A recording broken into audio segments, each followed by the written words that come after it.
This is about 75% of a KTM Super Duke. It's just this quarter that is missing. At least that's what I thought when I bought it sight unseen. However, when it showed up, only about 20% of it is usable. Everything else is scrap. I didn't go see this bike. I messed up the auction, I severely overpaid, and I'm honestly not sure if I can fix it. So let's dig a little deeper to see how bad it really is. Then I'll tell you how much I would pay for the bike now that I've seen it, compared to how much I actually paid. Thank you to CHIGEE for sponsoring this video. Get up to 20% off with my discount codes.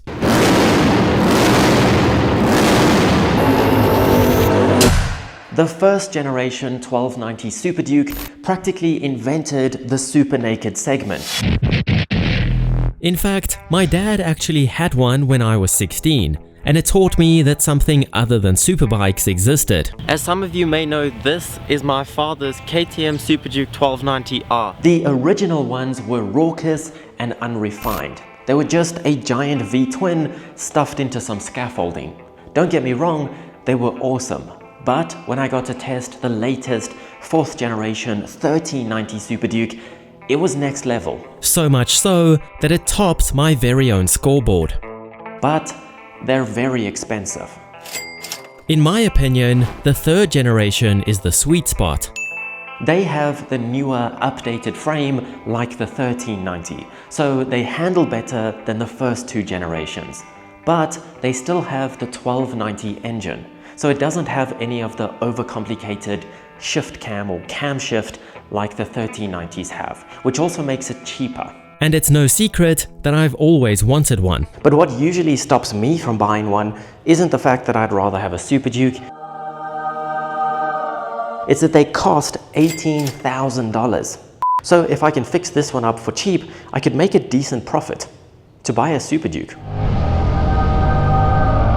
So when I found one on an online auction site, it piqued my interest. After all, I was looking for the next project now that I've finished rebuilding my speed triple. But there were a few problems. Firstly, it was 1,500 kilometers from my house, so I couldn't just jump in the car and go look at it quickly. Secondly, it looked like it had tumbled down the side of a mountain.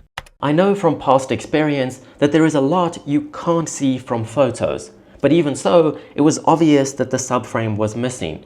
And just think about all the wires in a subframe.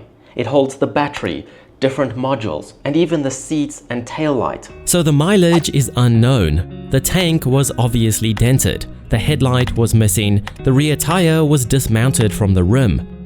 After studying the photos, I even noticed that the cruise control button was chipped. There's a missing lambda sensor on the exhaust, and for some reason, the block-off plates on the engine are missing. But on the plus side, the TFT appeared to be intact. The engine covers weren't cracked, and the front wheel and forks looked alright. So with that information, here are my biggest concerns. If the subframe was ripped off, then a whole bunch of wires in the subframe could also have been ripped off, which would cause some serious problems. The subframe getting ripped off could also have damaged the mounting points on the main frame. I also couldn't see if the tank and rear wheel are fixable or scrap. If they can be fixed, it's not that expensive, but if they need to be replaced, it's very expensive. Ultimately, I was on the fence. I did really want a Super Duke, but I wasn't sure if I could even fix the problems that I could see in the photos, let alone fix the problems that the photos were hiding. So I decided to keep an eye on it, because if it did end up going really cheap, I would definitely want it. The other issue was that I had never used this website before, so I didn't know the process. I was learning as I went. The bike started on a timed auction where it goes up at a certain price and people get around 3 days to bid on it. But no one bid on it because it started at around $6,000 or something insane. So the next time it got slightly cheaper. and then again and again because no one was bidding on it. So I thought I had plenty of time to wait for it to get cheaper and to fly there and go look at it in person. But then suddenly, out of nowhere, things changed. The bike moved from the timed auction to a live auction where you get just 60 seconds to bid on it. And now the price had dropped, so I knew this would be my last chance to get it. The day before the live auction, I signed up to be able to bid, and this was when I messed up. I was playing around with the website, trying to learn how it worked, and accidentally placed a pre-bid at their set price. I thought it was going to ask me what price I wanted to bid, or at the very least ask me to confirm, but it didn't, and there was no way to cancel either. The next day, the live auction took place. My goodness, this goes quickly, and I think I might have screwed myself by accidentally placing a pre-bid, even though my pre-bid was accidental, because the price of these things just plummets because no one bids. So I think if I hadn't bid, the price would have gone down drastically. But either way, hopefully then I win it. Okay, there we are. Place your bids. The winning bid is me. So what's gonna happen? No one seems to want it. It's quiet around here. But since I had already placed such a high bid accidentally, no one else wanted to bid. No takers? Still subject to confirmation. STC approved. That means I'm buying it. Final call. I think we're buying a Super Duke for quite a lot of money. Sold. You won the auction. Crap, I didn't mean to. I know this looks bad, but remember, I won the auction. I might be broke now, but at least I didn't lose. It's all about perspective. I looked at buying a plane ticket, renting a truck, and booking accommodation to go fetch the bike, And then realized that getting a transport company to deliver the bike would cost about a quarter of that. So as much as I wanted to go fetch my new bike myself, I had to take the budget approach for obvious reasons.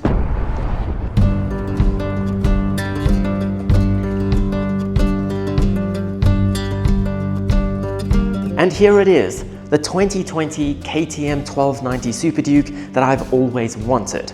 Unfortunately, it's not my favorite color, but something tells me we're going to have to repaint it anyway. I would start it up for you so you can hear the 1301cc V-twin, but the battery seems to be dead. And I'll charge it as soon as I can find it. Let me show you what it looks like in reality then, starting with the little things and ending with the biggest issues. The mounting tab for the rear brake reservoir has snapped off, but the good news is that the rear brake still has pressure. The same cannot be said for the front brake though.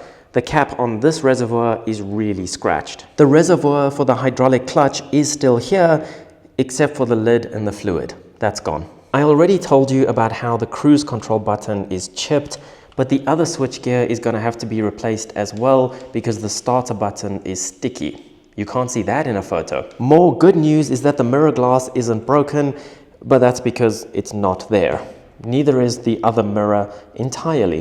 The TFT isn't cracked, which is great news because these are about $1,000 to replace. It's also adjustable now, which is really cool. However, the mounting bracket on the back is broken, and we do have a few little scratches up here. I might not be able to show you right now because it won't switch on, but these Super Dukes have a ton of technology. But I'm pretty sure they don't have a lean angle sensor. I know they don't have Android Auto or Apple CarPlay. They also don't have dash cams or blind spot detection. But I could add all of those optional features with my CHIGEE AI06. And so could you, because it can easily be mounted to just about any bike. However, this Super Duke does have tire pressure sensors in the wheel, so I won't be needing these CHIGEE valve caps that monitor your tire pressure. Except I can even tell that this one is flat without technology. If you fancy modernizing your bike, you can spend 10% less with code CHAOS and even more on the AI05. And tell your significant other about its SOS feature that'll keep you safe if you need to convince them. I'll link everything down below. This is all that's left of the front mudguard, but the good news is that the front tire is holding air, so that's a good sign for the front wheel. The forks also appear to be straight, but we'll only know for sure once we take them off and inspect them. The expensive headlight is missing. There are also quite a few broken brackets. And even this intake duct is broken. Remember how I was hoping to get the rear wheel and tank repaired? Yeah, the fuel tank is really bad. This dent isn't the worst of it. This could probably be fixed if you really had to, but the real problem is hiding behind here. You can see down here, it's like wrinkled. I think it's beyond repair, and I'm pretty sure these mounting holes would not line up anymore. That's not even acknowledging the rust or the fuel lines that just hang around now. They're not even connected to anything. There are obviously a lot of missing fairings, covers, and plastics. Someone also added these tacky wings to it, but I think MotoGP need to hear about this active error. It literally velcros to the radiator. But the radiator looks good so far, which is awesome because radiators are really expensive. And then I did learn that this ring-shaped thing is actually the antenna for the key fob. Surprisingly, neither of the foot pegs snapped off. The left one does have some wear or scratches and the gear lever is bent. But this is the first crash bike I've bought with foot pegs that are still intact. And this is actually the worst crash of the 3 bikes that I've bought. To my relief, the TPMS sensor looks okay. That was a close one. The wheel itself, on the other hand, I think it's done for, judging by the fact that it's now square on one side, which FYI makes it just about impossible to move the bike around.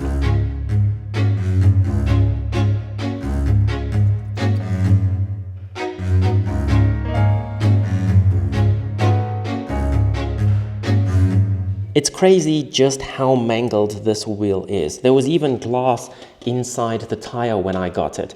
And although the disc is pretty rusty, the disc and the rear caliper appear to be fine so far. We might get away with the swing arm as well. There is a tiny little scratch under here, but hopefully nothing worth worrying about. Unfortunately, the rear shock does have a scratch or two on it, but it should still work, right? But the engine. Like I had seen, the engine covers are okay, which is good.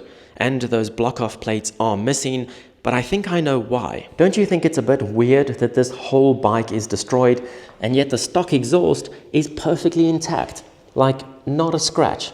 Almost as if someone put it back on after the crash. Maybe their insurance company didn't know it had an aftermarket exhaust on it and they were scared that the insurance company wouldn't pay out due to the modification.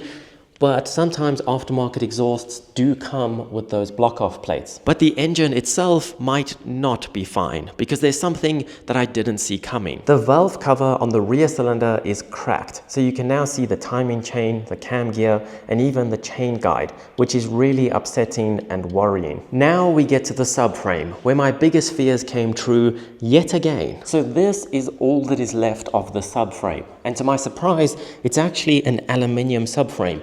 I really expected it to be a composite of sorts like my Husqvarna Supermoto used to be. The right-hand side is completely gone, but somehow the bolt is still there. But I think that is what took out the valve cover upon its departure. But fortunately, the frame mounting point looks okay. Like I said, the seats are gone, the tail lights, the indicators, the passenger foot pegs, and the battery. Actually, a piece of the battery is still here. This is one of the terminals.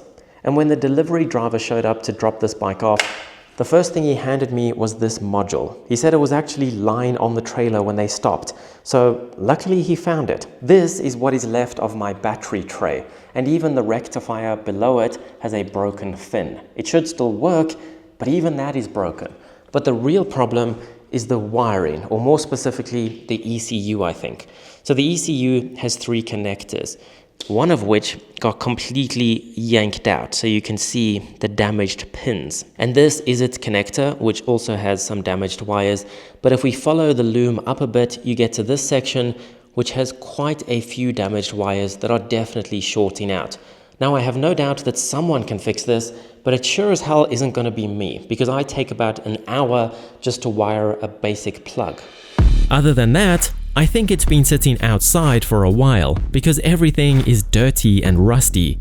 There's honestly not a ton we can reuse, and I'm not even sure if it's worth trying. But having now seen this bike in person, I think I would only pay somewhere in the region of $2,000 for it. And I actually paid $3,800, which is less than my Triumph was, but the Triumph did come with a lot more parts. But let me know if we should try to fix this or flog it. Subscribe so you don't miss the future of this bike, and I'll see you on the next ride.